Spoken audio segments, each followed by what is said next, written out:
Hey everyone, it's Sherrie Dunlevy, your Inspirationista. Today in the Grief Anonymous podcast, we're actually going to take a look at grief and what grief might look like and who grieves and why.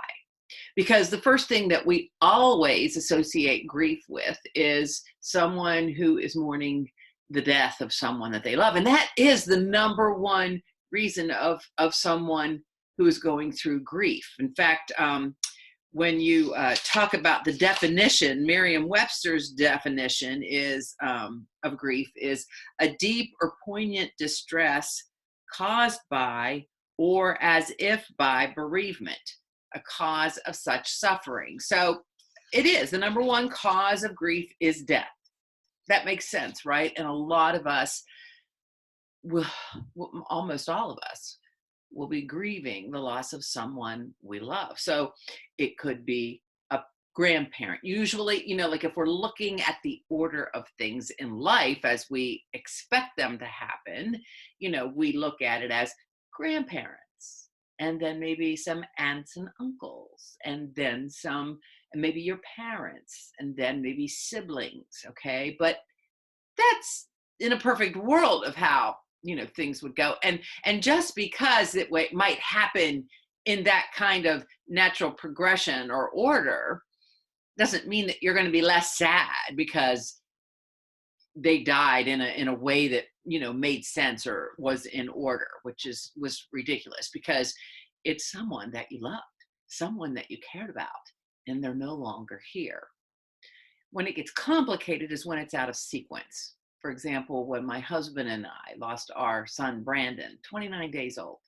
That's not supposed to happen, right? You're not supposed to have a child die before you die. And they say that, you lose so much more when you lose a child because you lose all the hopes and dreams that you had for them. They die right along with that child, right? They die inside that child. That's probably true. But it's because it's out of sequence. It's because, and especially me being his mother, and I carried him in my body, and I knew him so much longer, and I felt him kicking, and I knew him. And that separation, that forever separation, is what's so powerful and what is so hurting, and you do a lot of things that you never thought about doing when the death is out of order, when it's out of sequence of what our mind conjures up of what is normal, right? So for example, when my son died, I remember leaving the hospital, and the first thing we did was go to the funeral home, and then we realized, oh, we have to buy a plot. We never even thought about that. And then we realized that where we live, they don't sell infant plots. So my husband and I had to buy our plots so that our son could be buried there.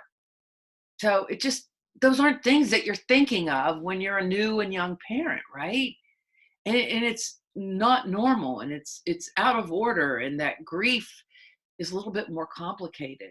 But, so it's a parent, it's a spouse, it's a grandparent, it's a child, it's a sibling, it's a friend or extended family member. Sometimes it's the person that raised you, or your second mother, someone that loved and cared about you. And sometimes it can be, a teacher or someone that you had a special relationship with that people can't understand.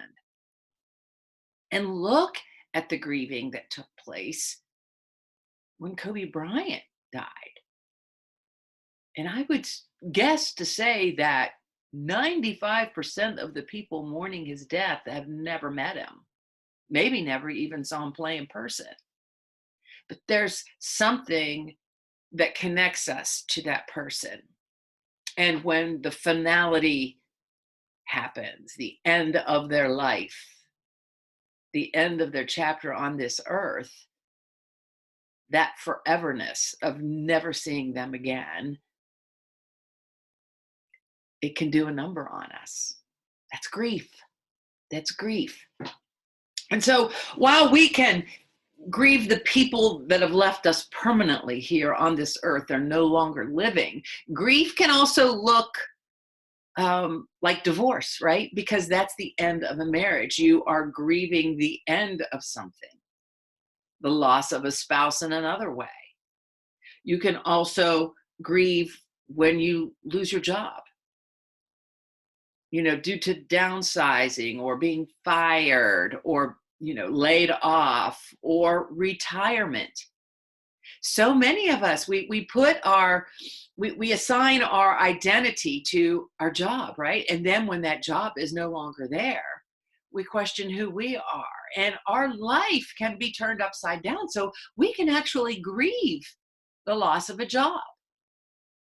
And here are some other things that people grieve too. Chronic or terminal illness, the loss of our health, the loss of how we thought life would be or how we maneuvered in this world, the loss of maybe the use of our limbs, the limitations now that we have because we have to live in a different way because of a cancer diagnosis or an Alzheimer's diagnosis, or the loss of our freedom because we had to quit our job or change our life in a way that is now requiring us to provide 24-hour care for someone who's had a chronic or terminal diagnosis.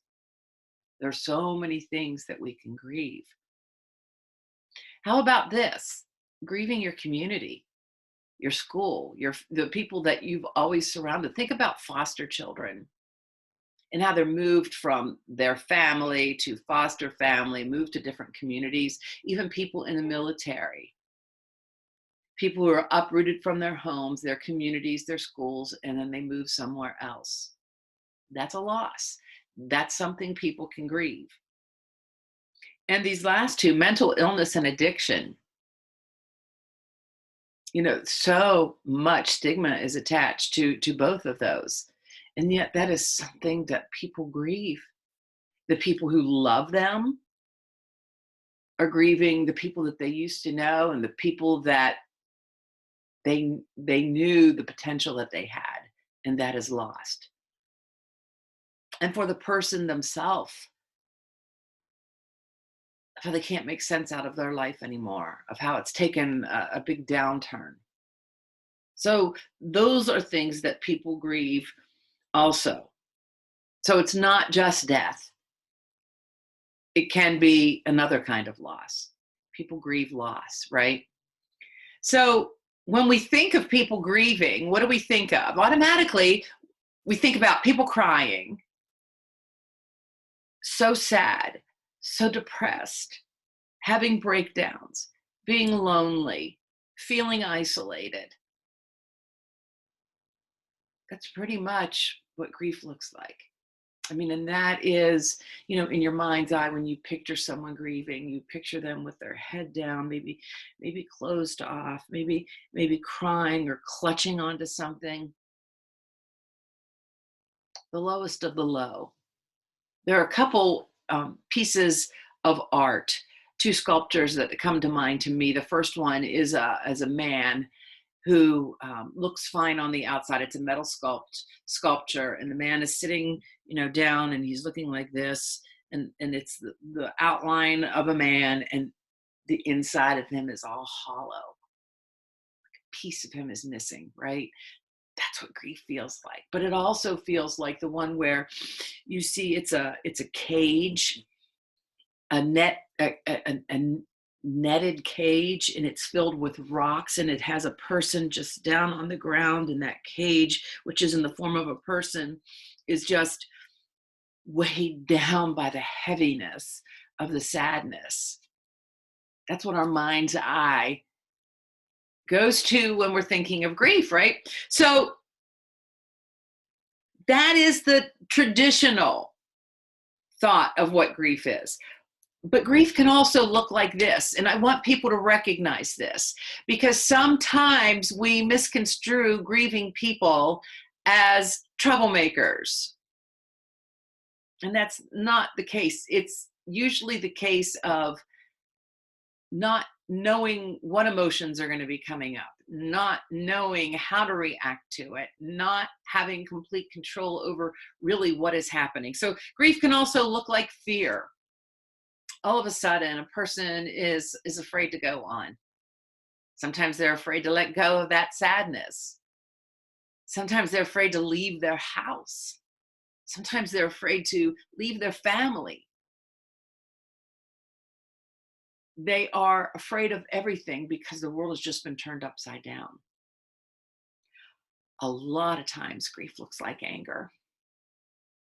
Grieving people can be so angry. And a lot of times, grieving people really want to point the finger at something or somebody to blame this on.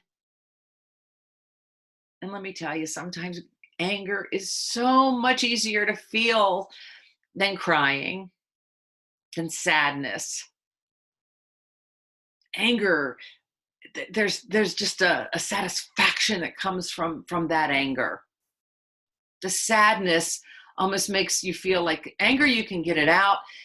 If you go to sadness, you're afraid you'll never be able to escape out of that deep sadness. Grief can also look like withdrawal.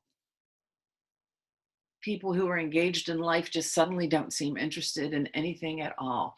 People that you were very close to just have nothing to say. They withdraw from society, they withdraw from friends and family, they withdraw from all of the interests, the things that used to interest them. And I say be patient with that. I hear a lot of creatives, a lot of creatives are able to make sense of their pain through their creative process. They can write songs, they can write poetry, they write books, they create beautiful art as a result of their grief. But then there are other creatives who feel that creativity has been cut off and it will never come again. And so that's a fear. So it can work both ways. But if you work through your grief, you can work through and the creativity will return. It really will. Grief can also look like forgetfulness and scatteredness. And that's what I want people to see too, because sometimes, you go to work and you act like everything is fine. Put a smile on your face. And for some reason, your work is suffering.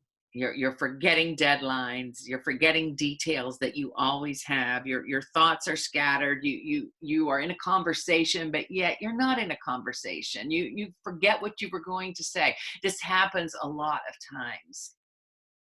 Grief is that controlling. It is that powerful over your mind. Grief can also look like rebellion. No one's going to tell you what to do anymore. You are rebelling against what everybody is telling you, what they think is good for you, and you're going to do the exact opposite. That's kind of mixed in with anger. And a lot of times we see that with our teens, with our younger adults. It's a way of acting out. It's a way of processing, and they might not even understand it at all. But if we can stand back and we can take a look at that, we can understand and maybe help them maneuver through this grief. And grief also looks like illness, believe it or not. People who are within the first year of grieving seem to get sick an awful lot. Their resistance is down. Their immune system is weakened. Sometimes people like me store their grief inside their body.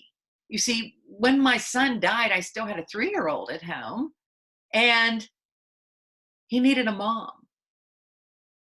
And because he was 3 years old, I made a conscientious effort to always put on a decent face for him, to always try to bring light and joy into his life, because I didn't want his earliest memories of his mother to be ones that his mother was constantly sad. His mother could never give him the attention that he needed because his brother died. And I didn't want that for him. So I had to consciously choose how I was going to react. And so I would always tell people, and tell my counselors, that I had to put my grief on the back burner. I don't know if that makes sense to you, but I had to put it back here and maybe deal with it later so that I could go on. But see, you really can't do that. I thought it made sense and I thought that, I had it totally under control. But what I realized is that your body doesn't forget. And so the back burner for me was actually storing it somewhere else in my body. And a year later, on Mother's Day, as a matter of fact, in my sleep, I sneezed and my disc exploded. And 3 days later, I was having emergency surgery. That was grief. That was unprocessed grief being stored in my body because I had put it on the back burner. So the reason that I'm doing this podcast today, the reason that I'm doing this episode today is because I want you, the griever, the person who is suffering right now, to realize that what you are feeling is legitimate. Those feelings that may not make sense to you, it's your body's way and your mind's way and your spirit's way of trying to get you through this worst time of your life. And you have to feel those feelings and you have to be present for them. And if you put it on the back burner, like I put it on the back burner, it's going to come and it's going to catch up with you eventually. It will. So I encourage you, go to support groups if you have support groups. Join the Grief Anonymous groups online. If you can't get out of your house, if you can't find anything in your community, get online and join us. There are so many people who will support you 24 hours a day, 7 days a week, 365 days a year. You never know who they might be. But get out there, get talking about it. Realize that you're not alone. Realize that grief looks different for every single person. And that's what you will find when you find these support groups. You will find this common knowledge of this common grief, this common sadness, but how people deal with it is completely different. And for the people who love people who are grieving right now, recognize some of these other signs and symptoms. They're not okay just because they're smiling. They might not be okay just because they're smiling, okay? They might be forgetting things. They might not feel like doing things. Those are all normal signs, right? But, so is having anger and being afraid. And so sometimes maybe when they're pushing back, it's because of those other signs and symptoms of grief. Be patient with them. Just simply be open to them. I heard the other day, I was sitting with a woman, she's an Episcopal priest, and we were talking about holding space for someone. And I said, what does that even mean? And she said, it's being present with someone. And when you're having a conversation and someone starts opening up to you, it's literally sitting back and physically opening up your body. You can have your hands up in the air like this, it doesn't have to be like that, but just make that mental picture of how you are opening yourself up to hearing that person, seeing that person, and trying to understand and witnessing what they're saying, acknowledging what they're saying, and holding that space for them to be free to say what they need to say without thinking about a comeback, without interrupting them, but sitting back with an open heart and open ears and a shut mouth, and literally opening yourself up to this sacred space. I think that's beautiful. And if you could hold space, hold that sacred space for someone that you love for as many times that's needed, it's a beautiful gift that you can give someone. So again, I'm Sherrie Dunlevy, your Inspirationista. I just wanted to go over those signs of grieving because I think that it can help people better understand what's happening to them because they're feeling so bad. So they can look at it. It doesn't matter if you've lost someone that died, or whether you're getting a divorce, or whether you can grieve so many different things, and you can feel so many different things, and all of them are okay.